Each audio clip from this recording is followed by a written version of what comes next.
I'm going to read from 3 new books.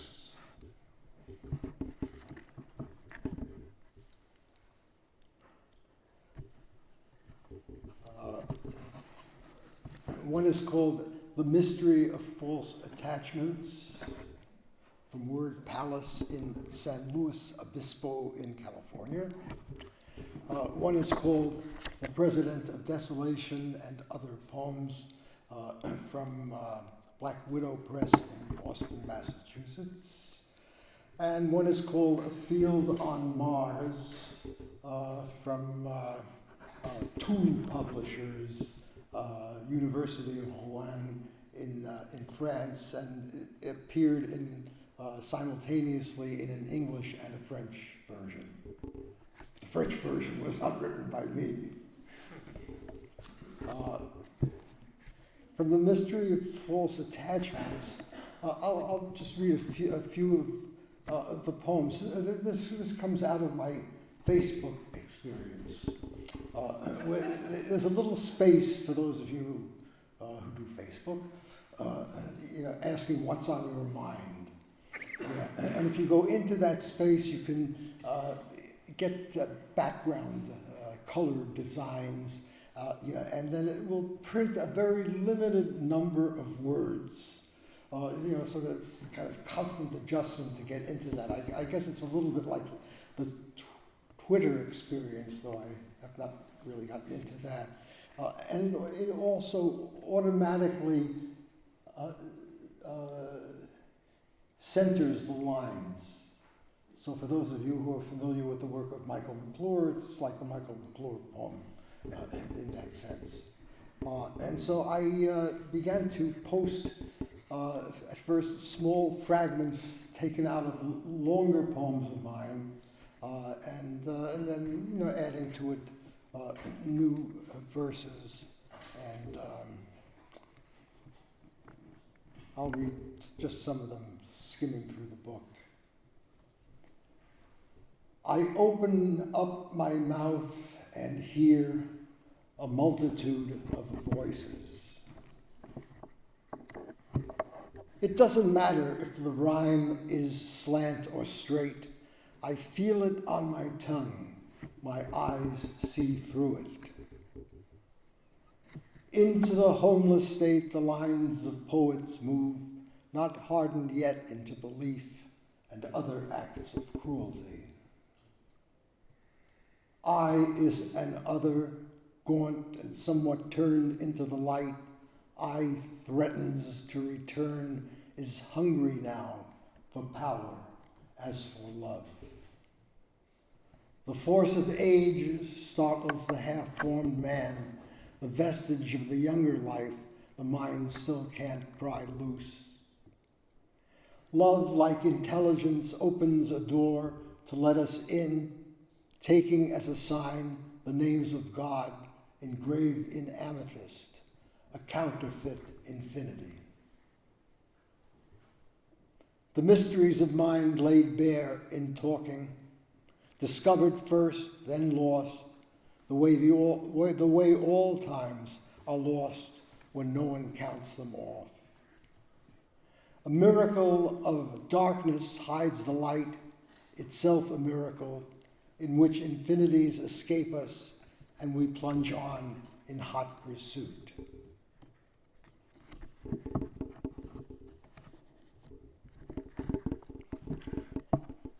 The President of Desolation, book of poems, also written over the last 10 years, and broken into sections, different series of poems.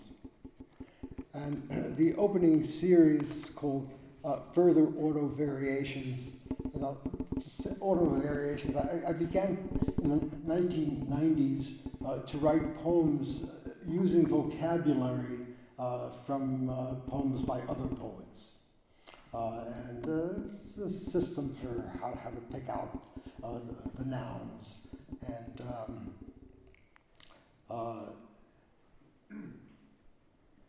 as a follow-up to that, I began to use the same process to work over poems of my own.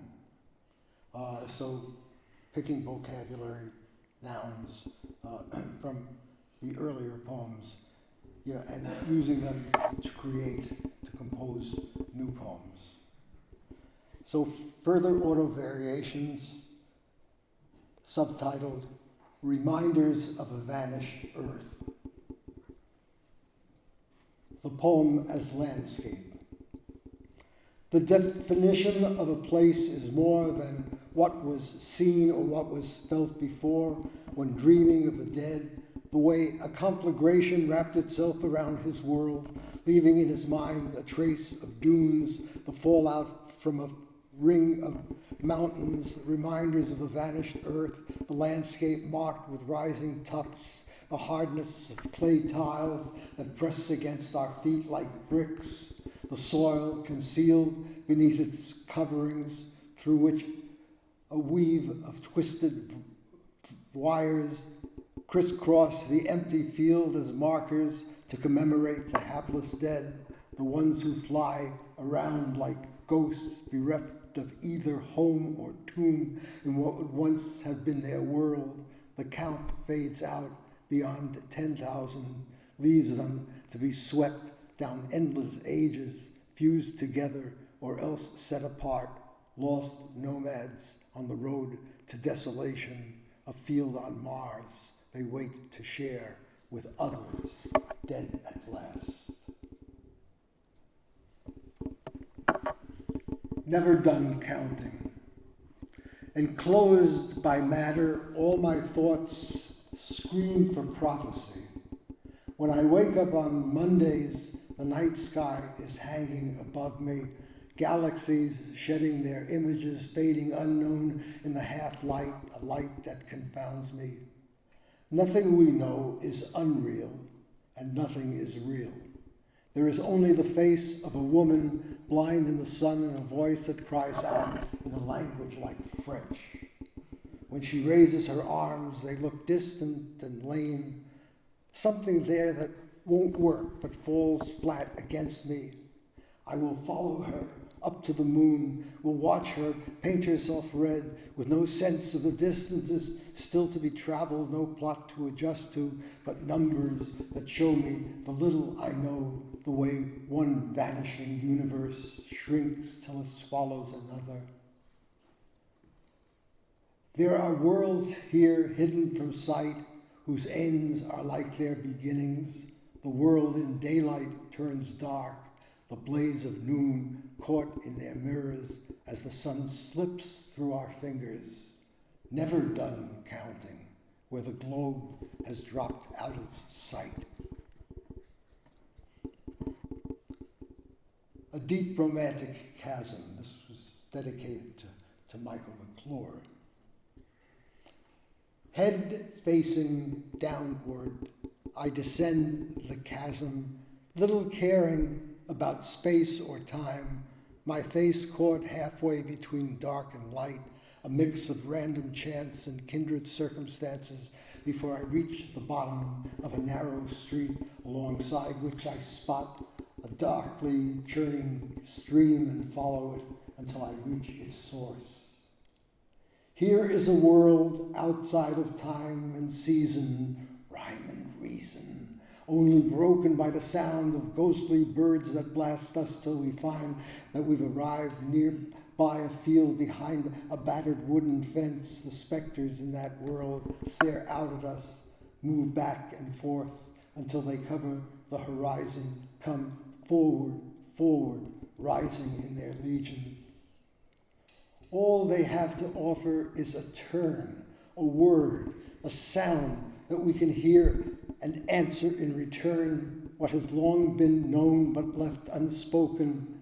Words from inner space, the tongue turns off, the dead will learn to speak again. The universe is theirs and covers them until they flee at morning.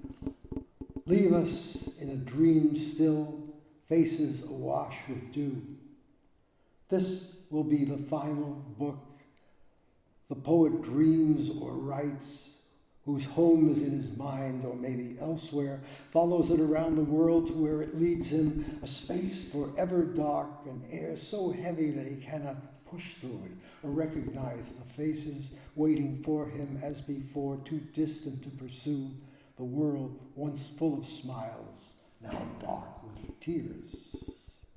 I am not he, the wanderer, the captive, the one who lives his life as in a dream. The messages that reach him from a dying galaxy fall on deaf ears, echoes of an empty sky, the final world bereft of sounds and images, returned to what it was, adrift and mindless, the grim memento of an absent God. That is grim.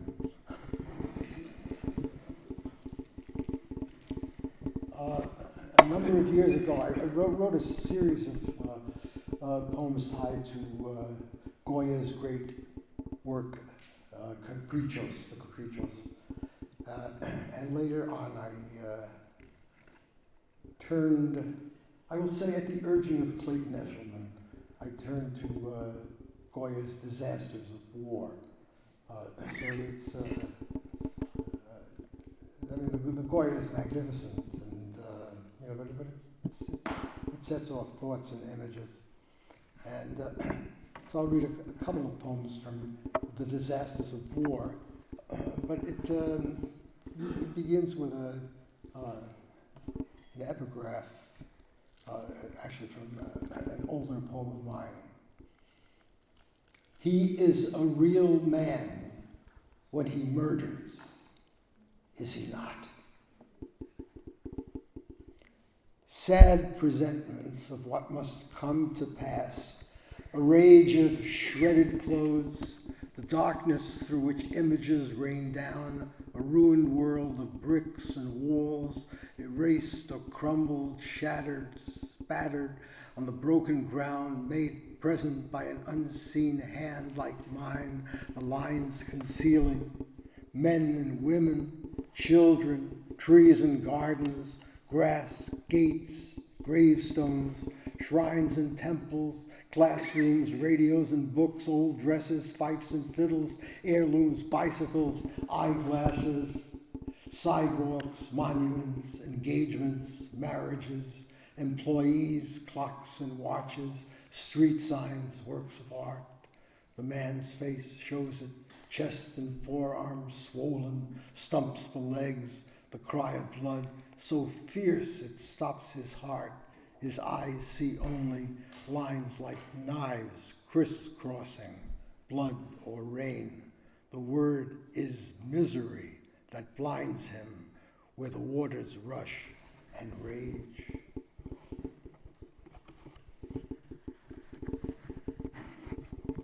And toward the end of the series, the image from Goya is a woman outstretched at the bottom of the picture, lying, it looks like it might be a flag, and strange figures surrounding her. And Goya titles it, that's a bit of Goya verbalism, titles it The Death of Truth. And that struck me as relevant into the present.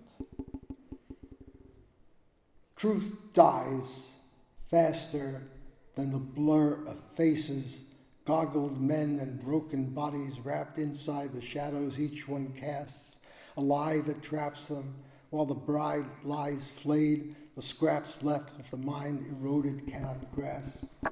Those who have died for nothing die for truth no longer, but construct their own, for which some weep, some hold a broom or rake to scrape the ground around her, daughter of the dust, hardly awake that over her the dark deceiver hovers, keeper of a lie that leaves her pinned and helpless at a time when lies again take over, that the mind eroded cannot see but holds as true. This is his time and ours, the lie triumphant, triggers our belief and lets it die, as she does. And the next one is called At the Hotel Monopole. And there's a photo that goes along with it that shows Mr. Hitler standing on a balcony with his hand raised in salute. The Hotel Monopole, it says in Breslau, also called in Polish, its real name, Wrocław.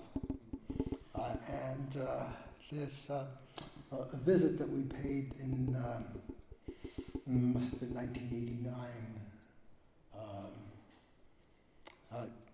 traveling in Poland, Diane, our son Matthew, and having come from Krakow that day, and then stopping at Auschwitz on the way to hotel reservation in Wrocław. And I guess the opening poem, the introduction to the poem itself, tells the rest of the story. No, 1988. It was raining when we got to Wrocław. The miles from Auschwitz bringing back the memories of what had happened there. Traveling with our son, we had made reservations for a single suite at the Hotel Monopole. But when we pulled in, the hotel could only come up with 2 separate rooms. After a while, though, the desk clerk said that they had found a suite for us that was free. An elderly bellhop carried our bags up the central flight of stairs, threw the big doors open, put our bags down on the floor, and asked me with a little smile, "And do you know who slept here?" Then he answered his own question, "Hitler." And he made a speech from that balcony, after which he turned and closed the doors behind him, leaving us to think again about our fate and theirs. In the room where Hitler slept, dreams didn't come, but sounds broke from the walls and cracked and crackled, made us stare down past our feet, the dance beginning, while over our heads the lights would flicker. 1, 2, 3, 4, brought to life. We stepped out on his balcony and hailed the crowd's hard faces. 4, 2, 3, 1, theirs like ours, our fingers flat above our lips, looking like hairs, bunched up, touched by his tongue. The rain falls upside down from iron boxes. The dead outside the ring surround us. Cousins fallen bird-eyed where the rain like tiny knives opens their wounds. Children and rain, the red-faced killers reach up to the man, the victims without faces broken underfoot. 4, 1, 3, 2. I hadn't pinned there, where the lines of gymnasts marched to the sounds of open flesh. For them, his face is golden, old as time, and echoing the cry of what can never be reborn. The other century still fills the air with sounds and colors, fills my mouth with half-chewed words. Long past the time to get it written, what returns at night is the reprise of total death. With not a stone unturned, unthrown, the bodies drop like logs into a global pit, from and through which little deaths run wild, the bones imploding in his throat to feed his pleasures. Dante, no less cruel than Bosch, the cries of fancy silencing the caged imagination, turn the killer upside down, and from his mouth the burning babes will drop, the distance between life and death reduced to silence like a world in cyberspace. Birds come to life and scatter where the dead reach for the dead but lose all touch. What ugliness unleashed and rising, where we sleep open to the times, the rhymes, the hells he leaves us.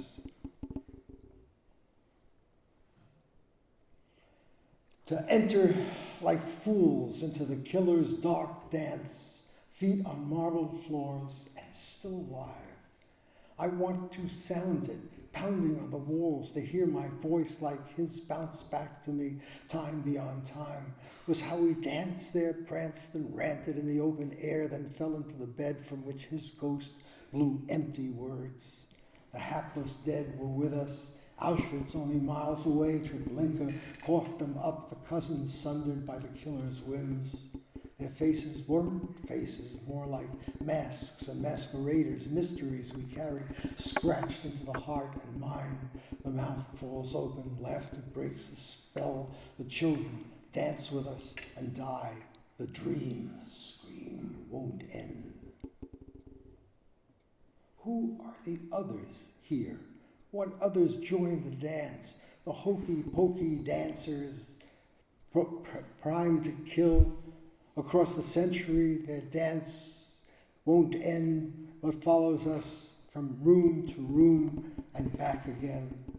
A manga world, the hated faces crammed into a child's mind, never to be erased, but slowly magnified. How many arms are raised, how many mouths engulf the burning babe, wiping the spit away. The fires rage again. Again, the legions promenade. They watch his pale hand rise and fall. Savonarola's burning.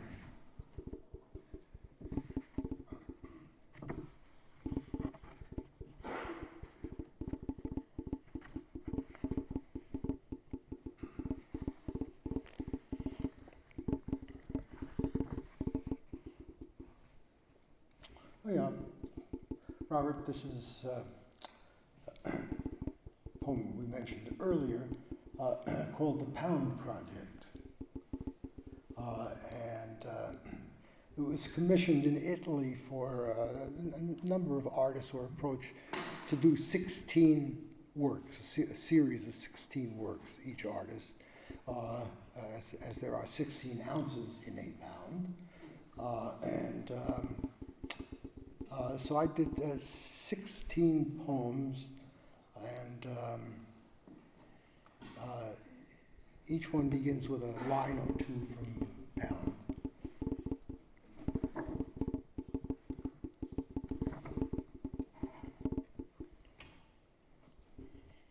Yeah, and you know Pound and the whole history of Pound, good and bad.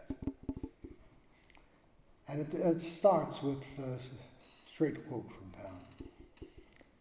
Swollen-eyed, rested, lids sinking, darkness unconscious, and before hell mouth, dry plain and two mountains.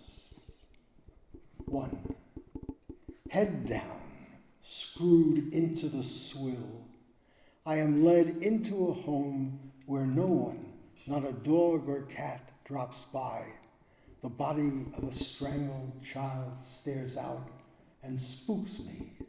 Warriors and children fill my eyes. 2. A lady asks me, I speak in season. With my old suburban voice, my prejudice grows ripe. I am not empty, but without a taste for differences I atrophy. The dance gets harder as the mud gets high. 3. I mate with my free kind upon the crags. I neither wait for you nor need you. Feel the pressure of your tongue that calls me down. I know extremis better than the cackling of my fellows, gaunt and green with pain. In my hand the flower blossoms, does it not? 4. I let down the crystal curtain and watch the moon. Men and animals surround me. I am led by these into a hole brown colored like my arm. I wait for words the night once brought me, luminous, the sky a changing field of light. While here below, their sightless eyes confound me. 5. Nor can I shift my pains to others. Nor can I shift my pain to others, much less my words high on your wall that face me down, an afterthought to careless speech. We teach forgiveness to the idle only. For the rest, the suffering leaves its own mark. You back away from mine, old face like yours. 6. I am the help of the aged. I pay men to talk peace. With my hands I raise a sagging body. I am keen and run before them, meaning to escape. I pay a price for bounty. Deaf, I hear a call to war. Somewhere within me, armies clash. 7. I have weathered the storm. I have beaten out my exile. I have made a pact with someone and have botched it. Freed from time, my fingers have grown frail. My pen lies helpless on the floor. I have desires that my flesh still harbors. Little help or gratitude will come from those my turnings have betrayed. I watch the dead file by and feel a stirring. 8.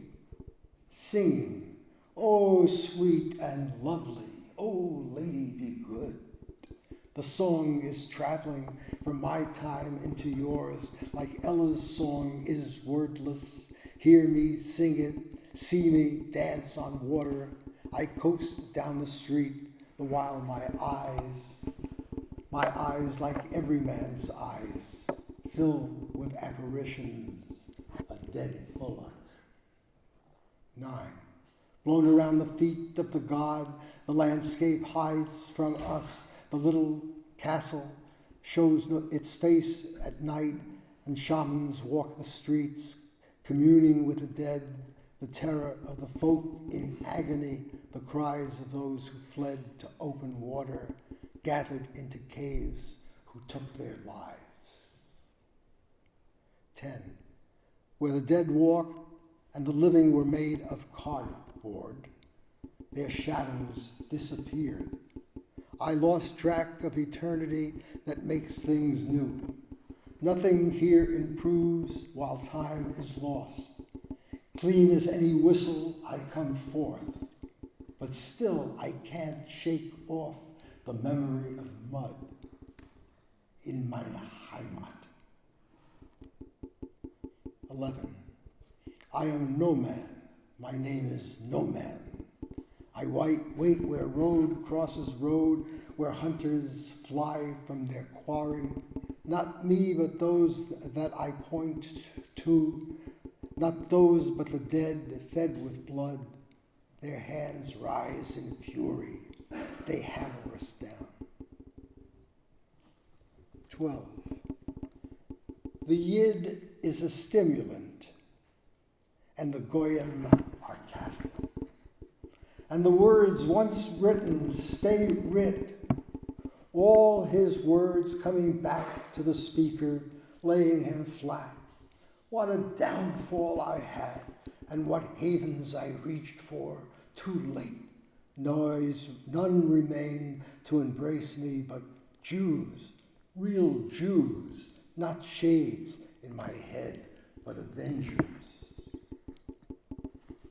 13. First must thou go the road to hell. Must see the millions thou hast smitten with thy thoughts, must cry the cry of killers. If thy hands are clean as mine are, why then the swelling in thy throat, the smells of vomit? Blinded as the dead are blind, the kings of hell. 14.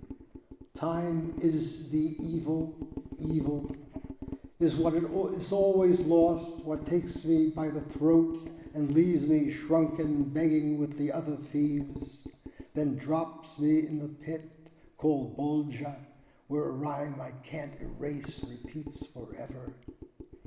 For others, other pits shadow their lives. 15. The soil living pus full of vermin, dead maggots begetting live maggots.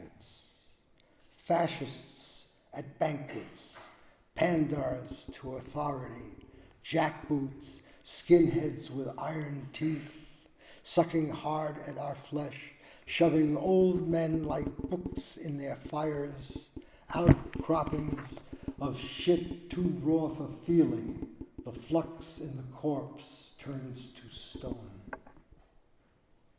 16. And I am not a demigod.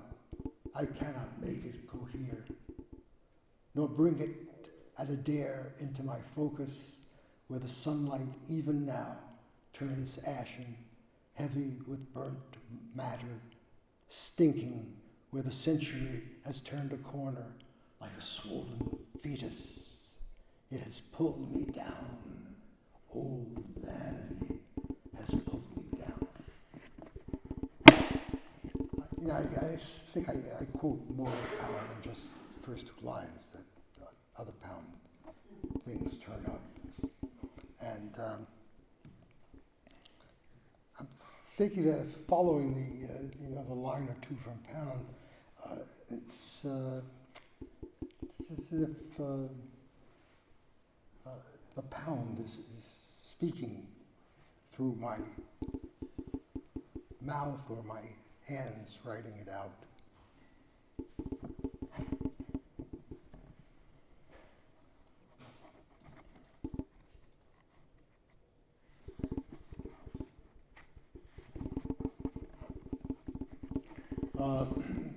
This is written with a main title, America 2018.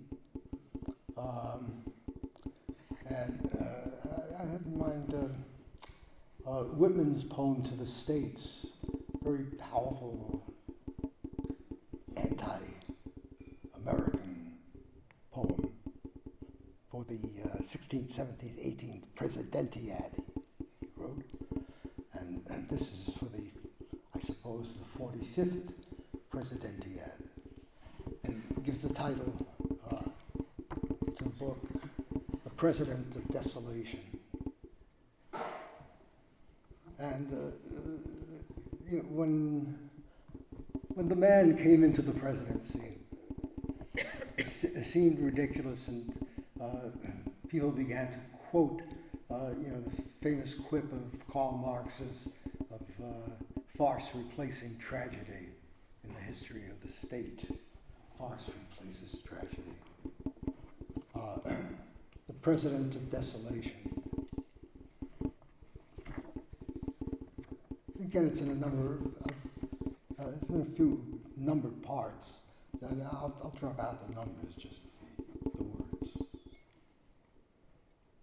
That farce replaces tragedy, obscene even to think it, and yet to come into another age and find it proven true.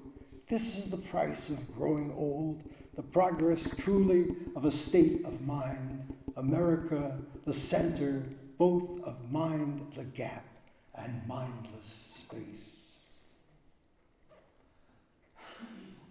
Not farce, but madness from the start, the roots of tragedy embedded in a barely human, ready to bring us down, to which he leads us in a dream almost as deadly as a tunnel the mind winds through, seeing the sky ahead, but kept from it by stumbling, tumbling, where the face of someone like a swollen clown steps forth, whose fat cheeks grow enormous while his body shrinks, until he stands before us like a tiny naked man who neither thinks nor dreams. When in the morning sun his face escapes him in the empty mirror, he must ask the sky to bring it back to him. Hapless to find his way, the rage inside him slides into his mouth, from which he vomits words and empty sounds, his name the only name he knows. He is the cockeyed boss, the president of desolation, chin thrust forward, arms akimbo, legs astride the world, his carousel. A body without shape that shrinks and drives his mind out through his eyes, whose teeth will clatter syllables cut free. With this, the world will end and time return to endless space, not to be counted past what the fabled start was and the end to come. While down to earth the fool sits on the throne, a king by his own counting, wrapped in gold, the ground beneath him also gold, the buckle on his belt, even the belt itself, the buttons on his shirt, all gold. Gold is his heart, the rumble in his gut, gold's essence blowing golden farts, and on his golden briefs a stain of gold, for which all women flock to him, all men bow down. His ring is gold, and held against your cheek leaves gold behind, not truly gold, but close enough to make his suitors pause, his dross turn golden in their sight. How loyal little men become, losing all thoughts of sacrifice and ardor for the common good. In acts of cruelty, the past comes back to life, never more true than when he wages war against the sky.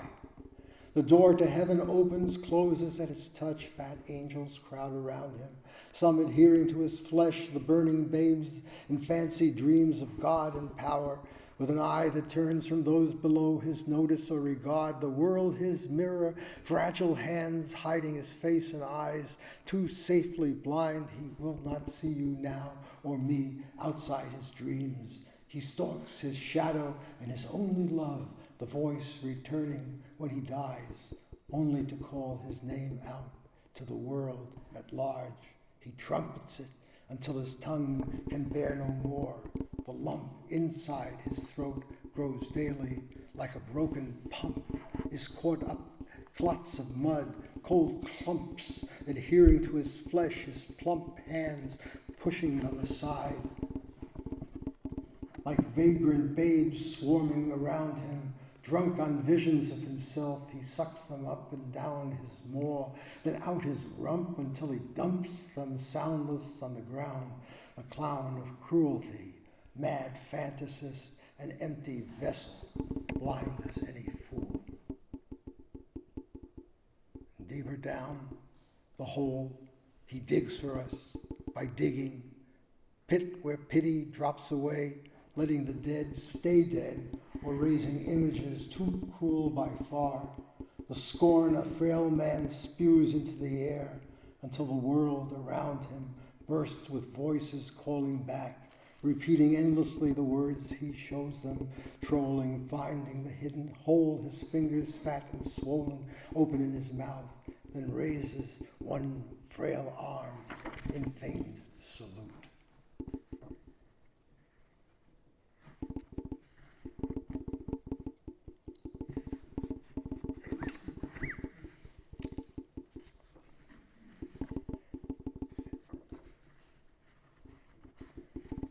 And then for something different, this is a poem dedicated to Robert Kelly. And what could be happier for me than to have Robert Kelly here to read it to. It's from a series of 5 books that consist of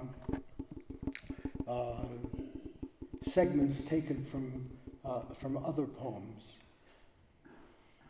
And this is the 4th of the 5 books, called The Book of Dreams. And a final coda that is written after that as a final coda.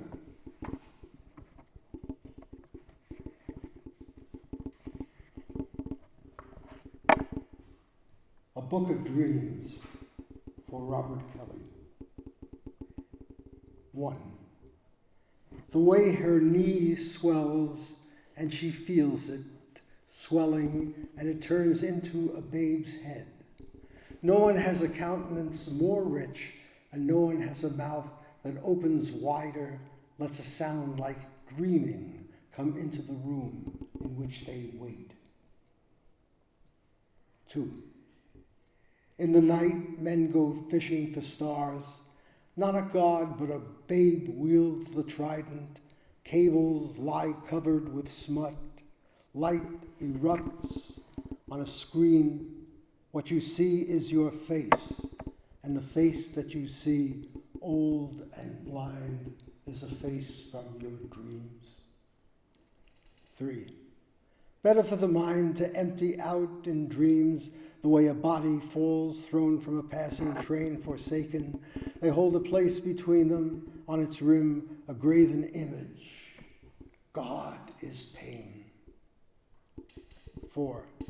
The air has grown destructive, finds a way to bind you, fat and swollen, an old angel with flayed wings. The searchers in the night drift past you. You will walk among them, will give them solace only in your dreams. 5. The room in which the man is sleeping splinters halfway through his dream. He feels a flow of images escaping from his eyes, imploding, coating bed and floor with colors like a show of lights in space, a spectrum, half unseen, unsought. 6. Gardens blossom where a hand digs deep. The rows of laborers, small men forgotten like the names of towns, bend with the wind. Bright words like Bella grace their dreams, their days degraded by inane lavoro. Theirs are forbidden thoughts. 7. Hand in hand, the dead walk in a line, hoping against hope like children. It is enough. It is enough. It doesn't last. The false commanders lead the charge. The story, started in a dream, is winding down. 8. French dolls like ghosts step forth at midday. Everyone is sportif, geared for speed, never to turn a shoulder to name a game for love. Their aim is circular. It follows where you lead them down a secret path into a basement shadowed by your childhood dream, a lurking hole, then up the back stairs, lost to sleep. 9. In the dark dance, sightless, they are tearing at a bone, their jaws like bears' jaws, cavernous, their fingers dripping porridge, clawing at each other's nipples, keepers of a dream. The blind man sees no flame or smoke, but knows it all by tasting. 10. The cavern of the universe widens each morning. My head fills up with dew, the father writes, having no home but where his shadow leads him. In greasy shirt sleeves, heavy lids, blotched faces, the men pursue a trail of tears unbuttoned, captive to a dream, a stateless galaxy, the deeper sky, a field of images, measureless and mindless, absent their God. 11. The man with a hole in his eye sees anew. A sphinx fingers a sphincter. She extrudes false colors. The night once was pink, it is now black and white. Nerval in a corner, spitting his death out. A substance first dreamed, then stuck under his tongue. The war goes on forever. 12. Release me, feed me. Whose design this is, they do not know, but cling to cyberspace as if it held a clue, the outline of a village filled with snow or circumstance. The wise man runs from it like poetry or dreams. 13.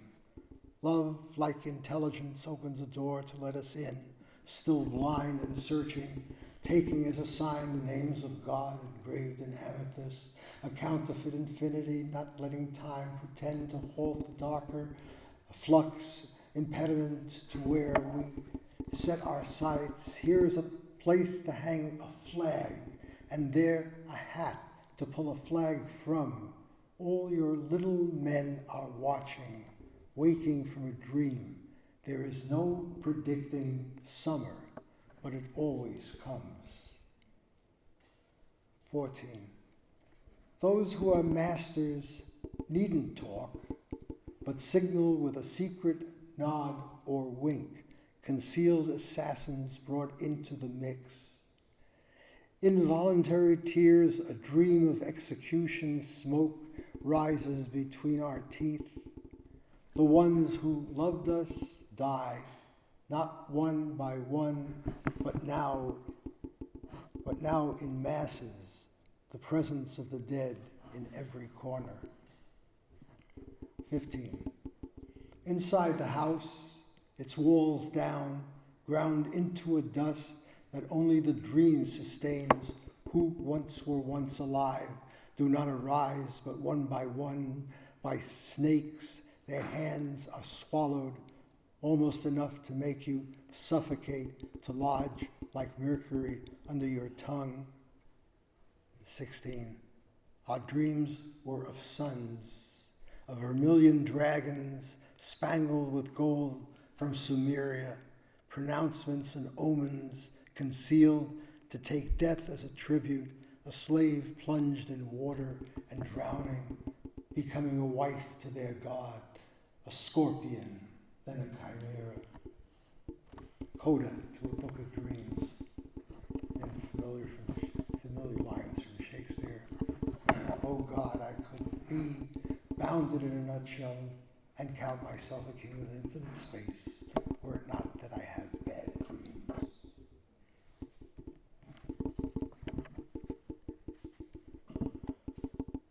No world more clear than what we see in dreams, nor more amazing, numbers bursting into stars, and stars enriching what we learn when dreaming.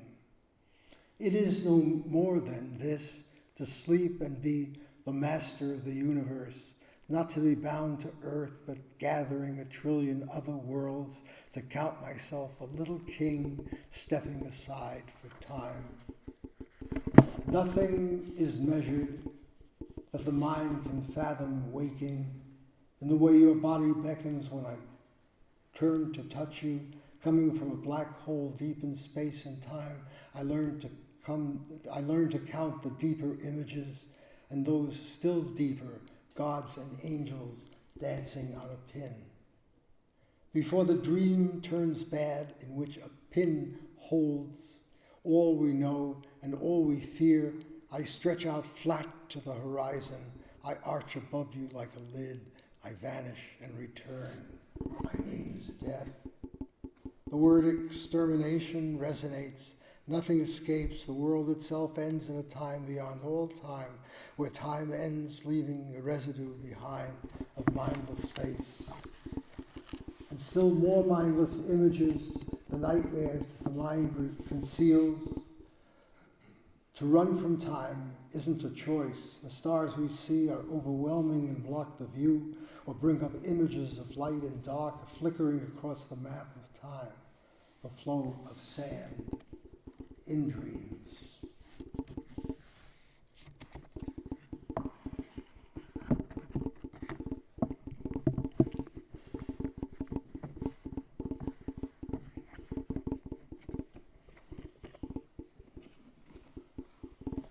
And the next is also for Robert Kelly, because we were speaking about it earlier.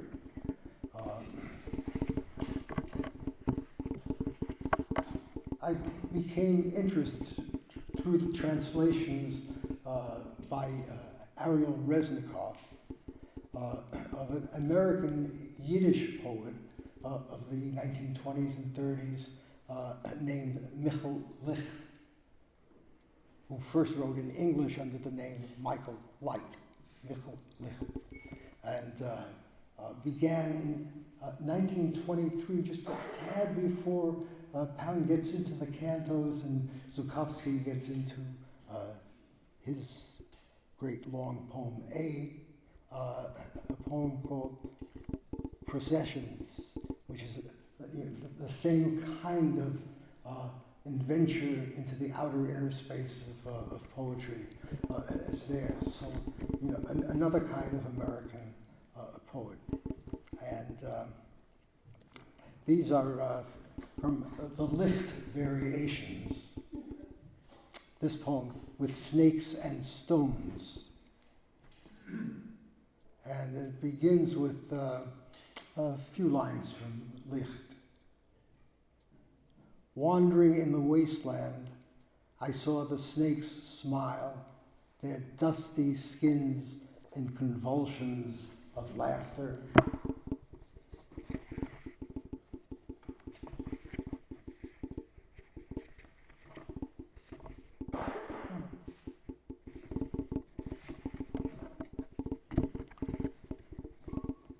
One. The weak reproach of someone's membranes painted yellow, dust kicked up by snakes whose pale eyes match your own. What schemes we live with, face to face, the mold of years, the blood of tyrants, and the fire cleansing them of doubts. Pan plays for them, brutes that the sun rains down on, that the time allows, they slide and slither from the bottoms up. Snake skins, that the dust entombs, the wasteland covers, legends grow apace, convulsions rise, and laughter matters. Atop a mountain, stones are hammered down, stone after stone. The sun ignites the air, a carnival atop a mountain, a show with wagging tongues, stones touching stones and casting shadows, stones in heaps, the luck of brothers binding brothers, fire in the sky, a heap of stones, and how a hammer raised aloft can signal joy. Our sorrows carmine-colored, like a kiss squeezed tight with tongues, a kiss or something hot inside our mouths, a ritual of blood driving all creatures mad, even you. Her breast comes open, spilling dust and rust around her, skinny virgin whom a genie fills with love, the gods with hate. Their salutations stiffen her, leaving her prey to what they aim at her, down to the basest offal. Delight in blueness, or in scum that flows from hollows. There is magic in a place where blades glint, hopes still live deep in the voices. The long stretches, air so thick within it loses any rhythm in the season's calm. A yellowness of air we cut through like a pair of hatchets. Somnambulism guides us, lethargy returns, a zephyr floating overhead.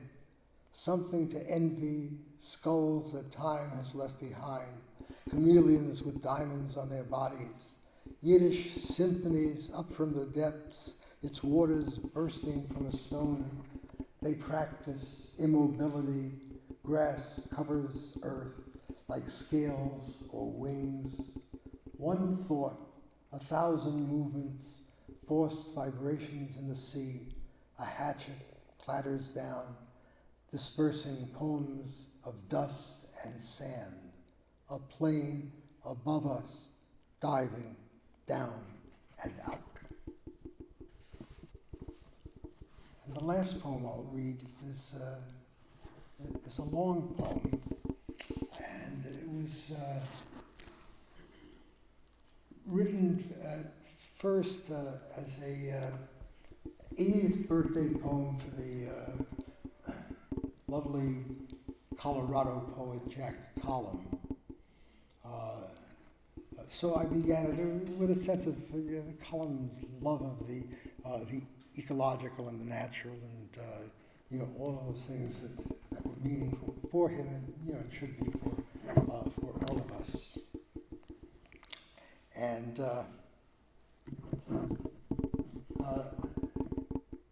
I realized at a certain point that if it was Jack Collum's 80th birthday, it was also my 80th birthday.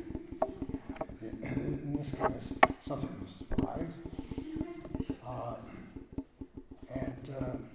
the poem is called A Poem of Miracles. And it's in 20-some sections. And they're all of, the lineage is about a sonnet's worth per poem. And I'll read the poems without the numbers.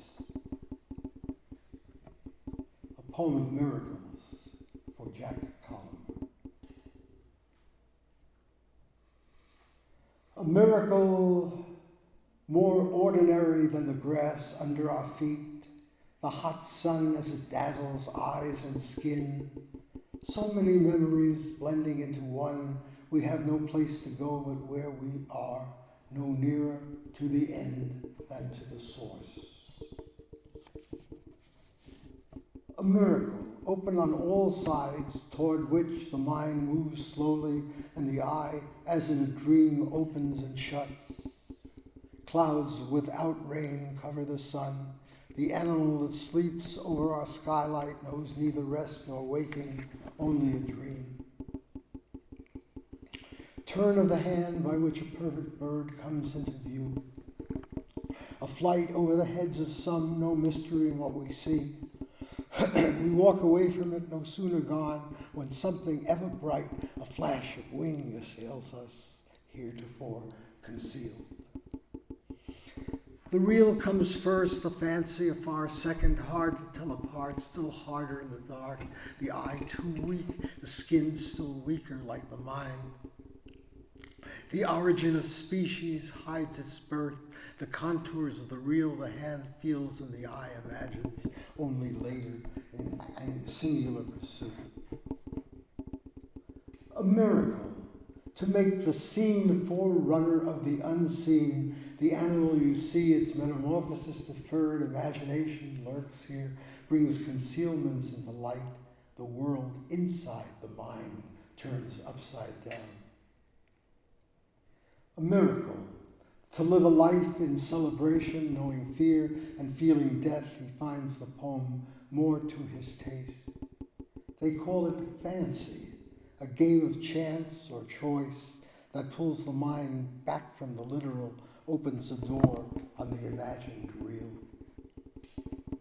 A miracle, from which the other miracle proceeds, the owl living night-long in the palm tree, a flight of pelicans drown shadows east of where the sun touches the ocean, a miracle of distant bodies, voices from the sky, sounds absent words.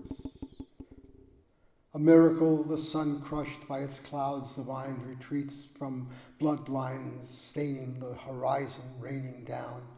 The word is firmament. A cracked sky over the sun and moon, imagined trackers behind which light seeps forth, a field of stars. A miracle, our lives that pass a barrier, the evil wind is not so evil, but brings us words to string into a poem. Nowhere to go but up and out, the miracle even to know that knowing ends, having all tried and failed against the odds. A miracle of darkness hides the light, itself a miracle, in which infinities escape us and we plunge on in hot pursuit, the ocean capped by scarlet clouds, a miracle or not, the sand below is pink or mauve or amber, open and shut. A miracle, the light a miracle, the night a miracle, the sea a miracle, the tree a miracle, the bird a miracle, the word a miracle, the rain a miracle, the brain a miracle, the time a miracle, the rhyme a miracle, the breath a miracle, the death a miracle, the light a miracle. A miracle, to have been here and to vanish as the time ends, no more real than anything we know or run from. In my hand, all touch astounds me. Color of the dead is also touch. Their faces and their voices press against me, touch by touch.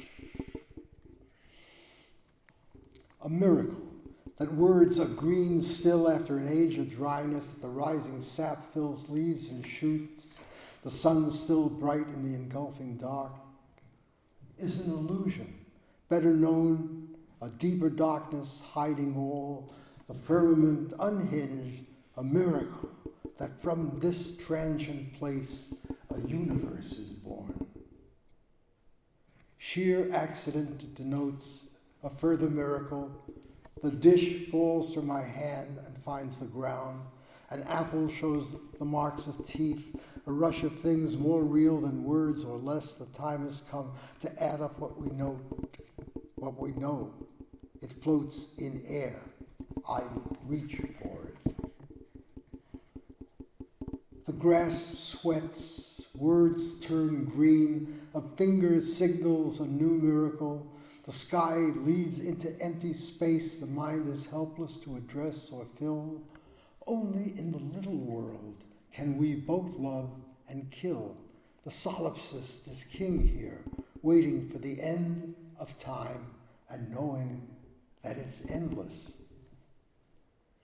A miracle by which the dead animal and man lie fallen, never to rise again, but sanguine in their dissolution. The slow progression into flesh and out again continues, while the world does. Only then no trace of mine remains truer than this. A miracle, the small worlds of the vast, the way the blood appears sudden and hot, the sun at daybreak lighting the wound. The firmament persists over the sun and moon, the deeper image that it hides where light and dark change places, a time that makes a mystery of space and time. A miracle to place a foot on solid ground and know the earth rotates 1,000 miles a day at the equator, barely an inch at either pole.